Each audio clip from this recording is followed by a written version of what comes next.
This is Nina by Melbourne Instruments, a 12-voice polyphonic and multitimbral hybrid analog wavetable synthesizer featuring revolutionary motorized control that can instantly recall and display patch and modulation information, finally making a long-term dream of hardware synth users a reality.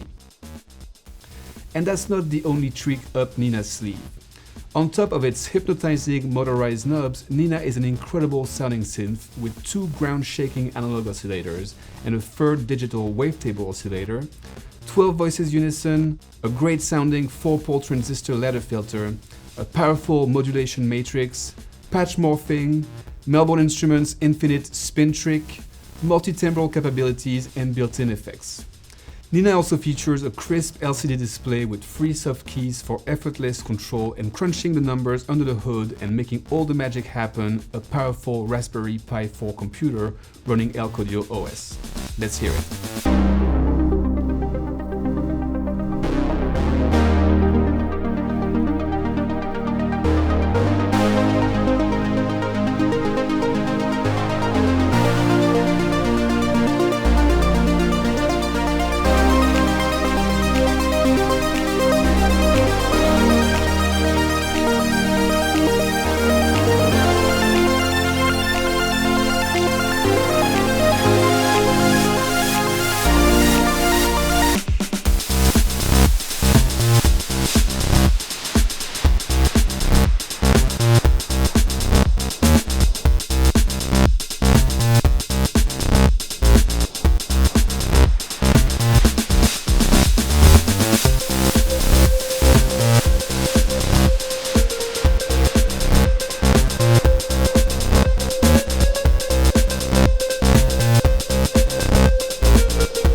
It is undeniable that on top of being innovative and extremely cool as far as the hardware goes, Nina also sounds incredible.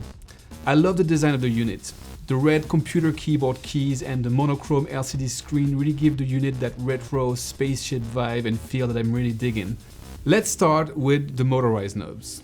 With conventional hardware synth, you either can't save presets at all, or when you can and want to recall them, there is a discrepancy between the patch settings and what the hardware displays. Nina solves this problem with the introduction of motorized high-precision knobs that display in the blink of an eye all the synth and modulation settings of a preset. This is of course great to create and recall your own presets, but also to reverse engineer the presets that come loaded in the unit. The knobs can instantly switch from a rotary dial configuration to a notched switch one, depending on the mode they're in, and add end stops and zero detents. They can also be automated via MIDI USB, bringing together the sound and hands-on approach of analog synth with the versatility and compatibility of modern synths. Nina's layout is pretty straightforward, with on the top left the LCD screen and its free soft keys that perform various tasks depending on what the label above displays. The large data rotary encoder beneath performs a wide range of tasks ranging from navigating the menus and preset banks to accessing fine parameters of the mod matrix and naming user presets. The mod key puts Nina in mod mode and lets you access the synth's extensive modulation matrix with 16 sources and 27 destinations. The layer key accesses Nina's multitimbral mode, with which you can stack up to 4 timbres controlled by independent MIDI channels. Nina also features an onboard sequencer and arpeggiator, nothing super fancy but it gets the job done, and the keyboard keys lets you use the bottom row of buttons as an emergency 1-octave keyboard. In terms of connectivity, Nina has a 1/4-inch output for headphone monitoring and 4 mono 1/4-inch outputs, with the option of routing 1 signal per output in multitimbral mode. 3 external audio inputs and 1 XLR input for external sources, 5-pin MIDI in, through and out, a USB Type-C port for connection to a host computer and DAW control, and an internal USB hub with 2 ports for USB drives and MIDI controllers. One of the best things with Nina is that thanks to its motorized knobs, it can save and recall presets. And Melbourne Instruments made sure to include a factory library of 127 amazing presets, stored into one of 127 banks available for user and potentially third-party presets. They also added more presets with their latest firmware update. Existing presets can be loaded using the load key, and new user presets can be saved using the save key. This leads us to the last button of this cluster, the AB button, and one of the coolest features of Nina, patch morphing. Each preset saved on the unit contains 2 layers, and you can morph these layers into each other with the Morph Fader.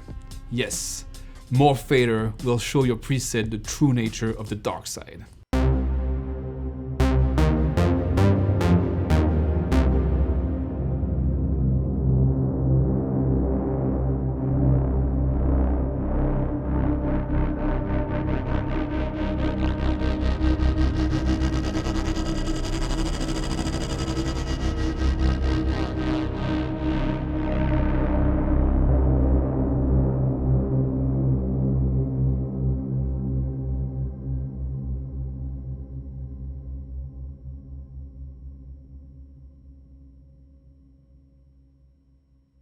The AB button lets you edit these layers independently to create new sounds and combination.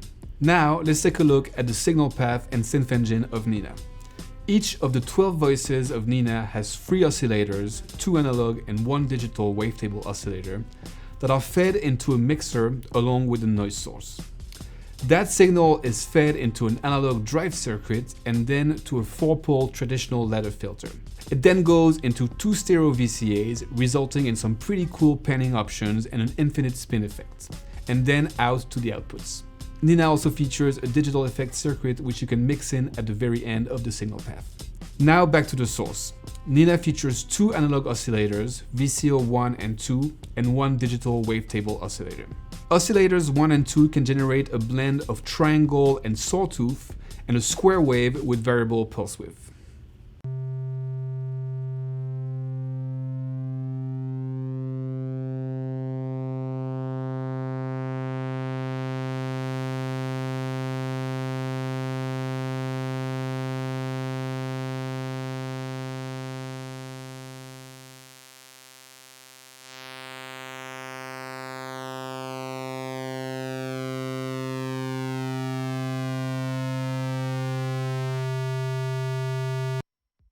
Oscillator 1 can be tuned in fine or coarse mode, and you can feel the knob changing from rotary encoder to segmented switch.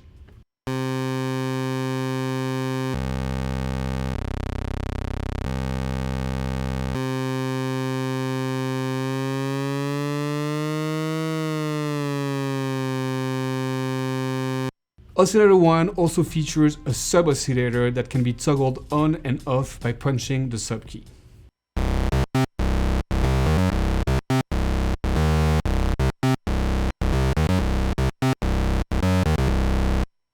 And Oscillator 2 can be hard synced to Oscillator 1.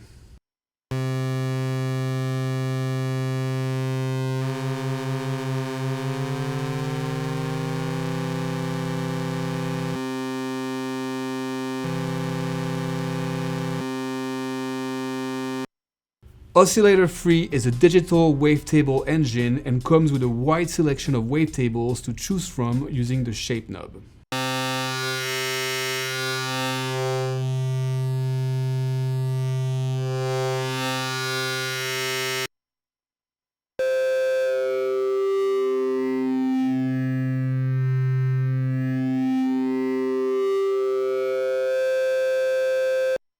The mixer section in the middle lets you blend Nina's VCOs to taste and also features a multi-mode noise and fuzz source with white and pink noise,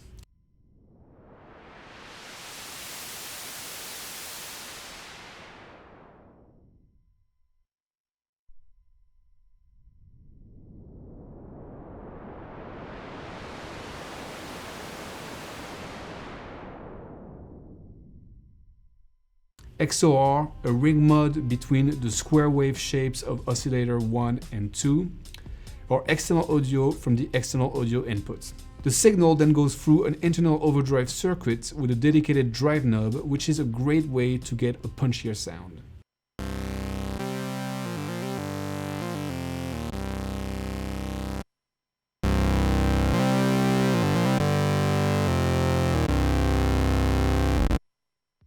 Now let's move on to another make or break part of any synth, the filter.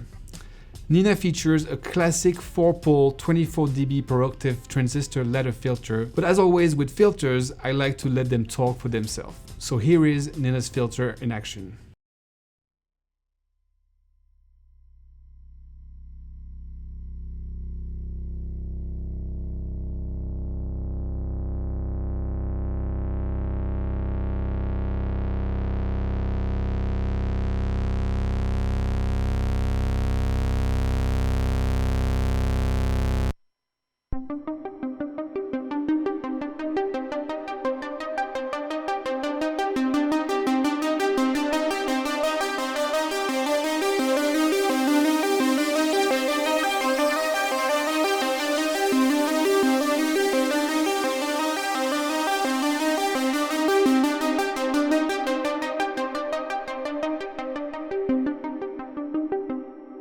Sounds really great. The overdrive circuit will also work nicely with the filter and generate pretty gnarly sounds. Next to the filter, the control surface features 2 envelope generators that can be assigned to any of the destinations available in the mod matrix.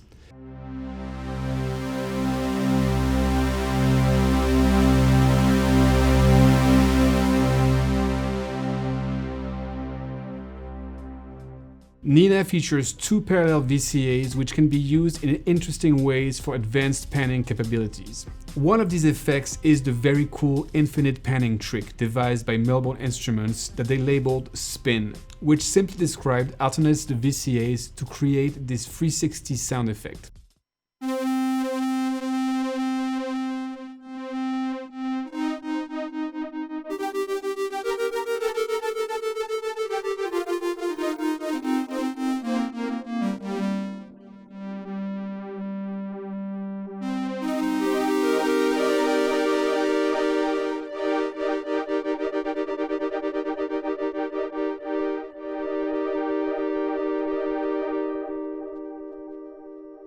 As for LFOs, Nina features 2 with shape selection as well as rate and level control. In the LFO shape menu, you'll find all the familiar shapes you'd expect for an LFO and fine-tuning control in submenus. And speaking of modulation, let's take a look at one of Nina's most powerful features, its extensive modulation matrix. Pressing the mod key will put the synth in mod mode, where I can assign modulation sources to their destinations, with the bottom row with inverse text now serving as a source selector. I'll use a couple of simple examples. For instance, I want LFO1 to modulate the cutoff frequency of the filter. I'm going to press the LFO1 key, dial in some frequency modulation, and voila.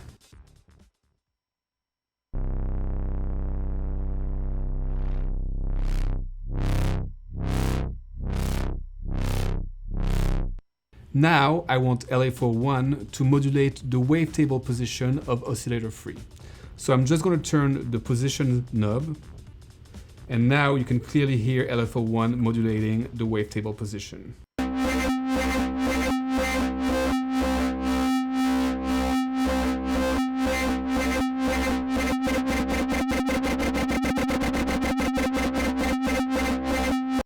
These are just a couple of simple examples, but I hope that they get the point across, and that's that Nina's modulation matrix brings it into another sphere and really allows us to create intricate and complex sounds ranging from EDM synths to complex cinematic leads.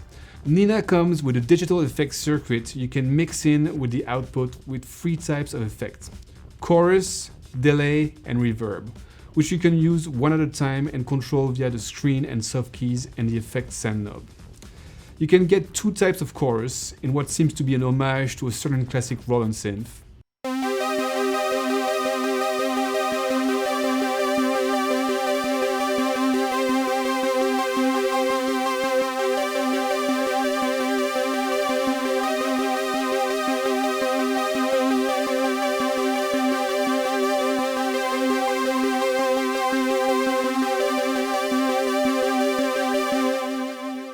A delay with a bunch of parameters that can be tempo synced,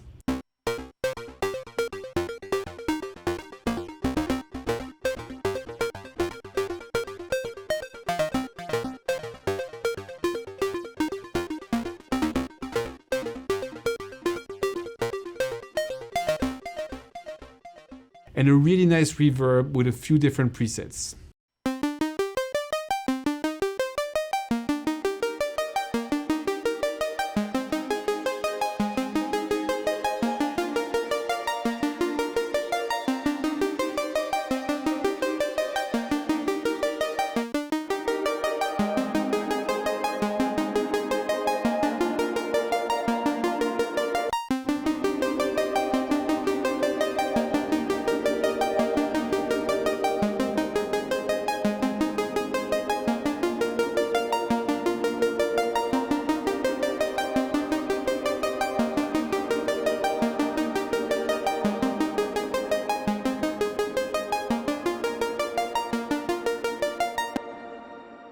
You can of course modulate the effect send amount with a mod matrix source, which is great, and overall I think these effects are a neat addition for live performances and recording and give Nina a sonic character of its own.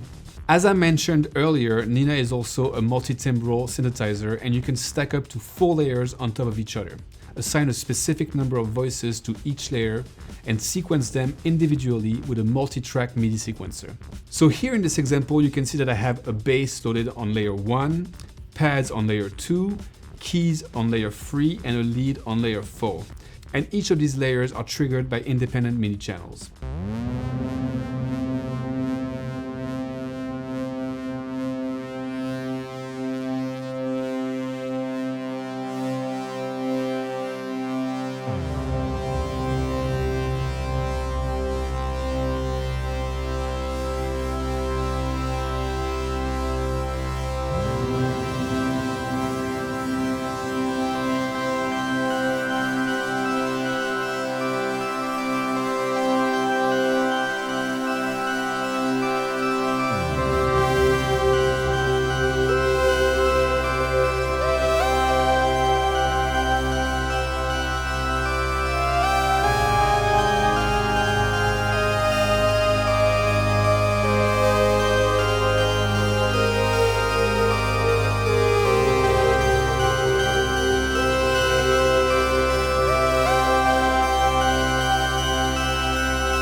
This feature can also be used to turn Nina into a full-on drum synth.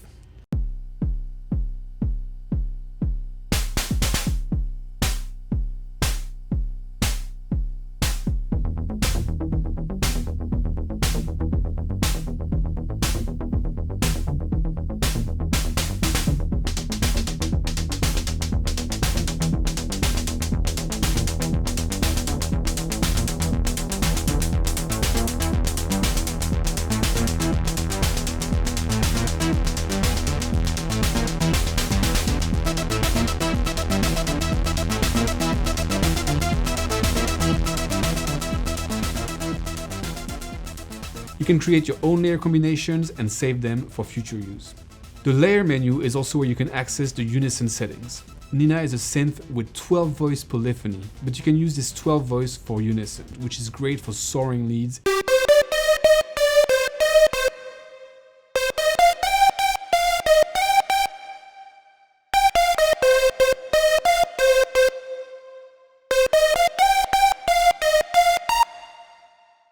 And super saw pads.